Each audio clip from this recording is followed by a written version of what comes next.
From Toronto studios, this is the Muslim News on Muslim Network TV. Assalamu alaikum, I'm Saamiyah Syed. Our top story tonight, Saturday's mass shooting in Texas that left 8 dead and 7 injured is the 199th mass shooting of 2023, the Gun Violence Archive reports. So far, over 14,000 people in the U.S. have died from gun violence this year, the group said. Suicides continue to make up the vast majority of gun deaths, according to the tracker. Police officer-involved shootings left over 400 people dead, and more than 500 others died in unintentional shootings. The gunman in Saturday's Texas mall shooting in the city of Allen, about 30 miles north of Dallas, was killed by police. The state was also hit by another mass shooting on April 28th. That was when a gunman killed 5 of his neighbors, including a child, with an AR-15 rifle right in their home in Cleveland, Texas. The suspected gunman, Francisco Oropesa, was arrested Tuesday after a 4-day manhunt.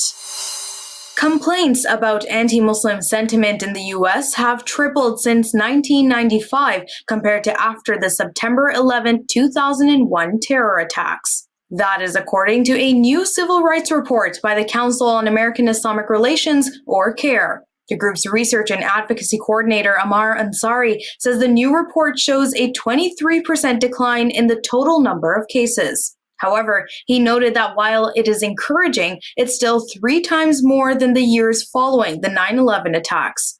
Ansari said according to the FBI's yearly hate crime reports, hate crimes against U.S. Muslims spiked immediately after the 2001 attacks and are still on an upward trend. He noted that Islamophobia is institutionalized, instrumentalized, and internalized in the U.S. Among the examples he gave was of the Patriot Act, which was adopted shortly after the 9/11 attacks, the Countering Violent Extremism program by the administration of former President Barack Obama, and the Muslim ban spearheaded by ex-President Donald Trump. A defendant in the U.S. has been sentenced to 14 years in prison for attacking police officers with pepper spray during the Capitol riots on January 6, 2021. On Friday, Peter Schwartz of Kentucky received the longest sentence so far in all of the January 6 cases, the Associated Press reports. Prosecutors asked for more than 24 years in prison for Schwartz, who has a long criminal record. 5 people died from violence on January 6, and the Capitol building was damaged badly. 4 law enforcement officers died by suicide in the aftermath. The attack marked the first time the Capitol had been occupied since British forces torched it during the War of 1812. Israeli soldiers have demolished a Palestinian elementary school in the occupied West Bank for lack of a building permit, a local official said. Hassan Bridget, head of the Colonization and Wall Resistance Commission in Bethlehem, said Israeli forces and bulldozers moved into the town of Jebel Deeb on Sunday. They demolished the donor-funded school in the town, which housed nearly 66 students between 1st and 4th grade. The school is located in Area C of the West Bank, which is under Israeli army control, and was first demolished by Israel in 2017. The Palestinian Education Ministry condemned the school's demolition and called on international and legal institutions to hold Israel accountable for the violation. Israel uses the pretext of lack of construction permits to demolish Palestinian homes, especially in Area C.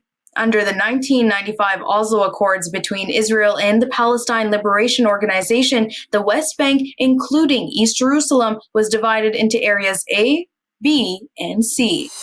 The Arab League has reinstated Syria's membership after a 12-year suspension. The decision was taken Sunday following a meeting of Arab foreign ministers in the Egyptian capital of Cairo.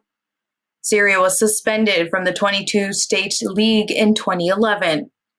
This was for the regime's brutal crackdown on pro-democracy protests, which led to a civil war. Arab League Secretary General Ahmed Abu Ghait said a committee was formed by Egypt, Saudi Arabia, Jordan, and Iraq to follow up on reaching a settlement to the Syrian crisis. He says normalizing relations between Syria and Arab countries is a sovereign decision for each country. According to the Saudi Al-Majalla magazine, Syria's return to the 22-state Arab League was conditioned on the Syrian regime taking practical steps toward resolving the Syrian crisis. The decision to reinstate its membership comes ahead of the annual Arab Summit in Saudi Arabia on May 19th. The Syrian regime has begun to exchange official visits and contacts with several Arab countries in recent months. A story on a French player wanting to participate in competitions once again with a hijab comes with details after the break, so stay tuned and we will be right back.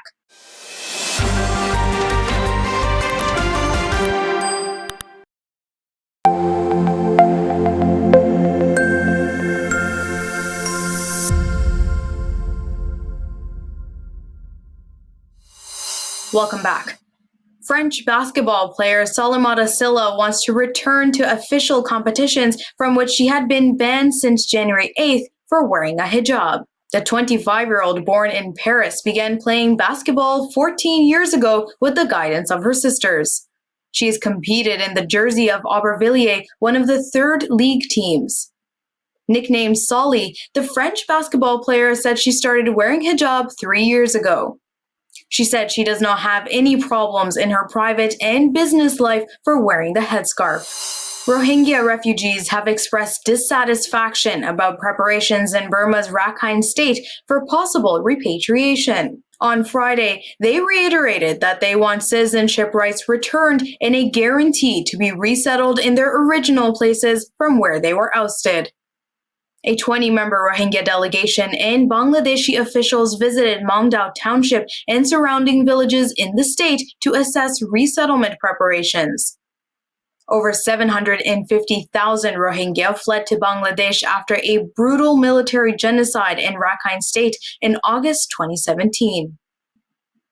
The number of the persecuted people in Bangladesh's congested camps is now more than 1.2 million. Since the crisis, Bangladesh has been trying to repatriate displaced Burma citizens with rights and dignity. Bangladesh's Refugee Relief and Repatriation Commissioner Mohammed Mizanur Rahman led the team in Myanmar. He told reporters the only solution to the Rohingya crisis is repatriation. He said the visit was a go-and-see trip, and authorities granted Bangladesh's request and the Rohingya visited. Rahman said Burmese authorities have prepared settlements for Rohingya under a pilot project.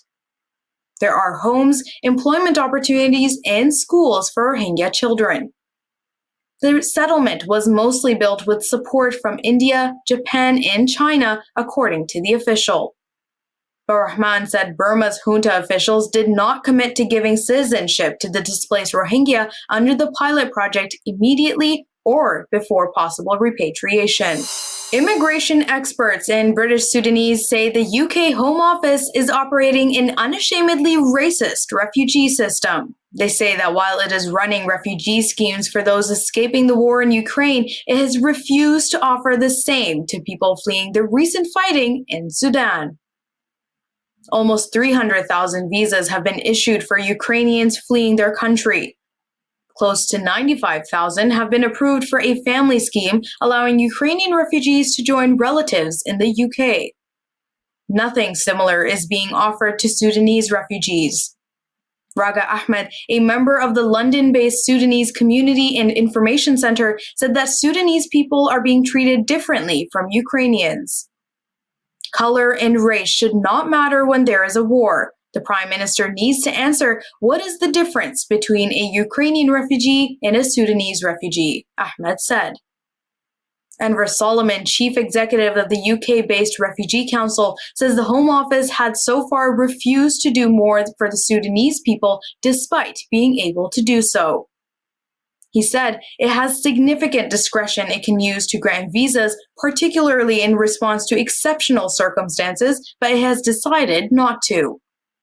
Solomon added, "We must prioritize creating safe routes for refugees, just as we welcomed refugees from Ukraine when Russia invaded last year." Brazilian President Luiz Inácio Lula da Silva has called for freedom for Julian Assange and has denounced the lack of concerted efforts to free the journalist. He was speaking to reporters in London on Saturday while attending the coronation of King Charles III. Lula said, "It is an embarrassment that a journalist who denounced trickery by one state against another is arrested, condemned to die in jail, and we do nothing to free him. It's a crazy thing."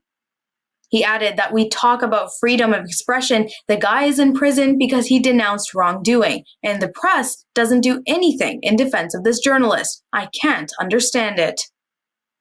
Assange is the founder of WikiLeaks. He has spent 4 years in Britain's Belmarsh prison while fighting extradition to the United States, where he faces 17 charges of espionage. If extradited, he faces a sentence of up to 175 years in a maximum security prison. This is because of WikiLeaks' publication of a store of classified documents in 2010. U.S. prosecutors allege he published 700,000 secret classified documents. These expose the U.S. government and its wrongdoings in Iraq and Afghanistan. President Joe Biden has been accused of hypocrisy for demanding the release of journalists around the world while he actively seeks the extradition of Assange to face American espionage charges. Before we end today's news, I would like to make a special request. It takes about 55 hours of work per day to produce this news segment for you. It brings a unique perspective, and you can find it only on here, on Muslim Network TV. Sound Vision is a not-for-profit organization which produces it. And just like PBS and NPR, we depend on your donations. Please visit muslimnetwork.tv to donate now or click the link below to donate. That's all from our Toronto studios tonight. Thank you for tuning in. You can subscribe to our YouTube channel and hit the bell icon for the latest updates. For more content, keep watching Muslim Network TV or visit muslimnetwork.tv. Assalamu alaikum and good night.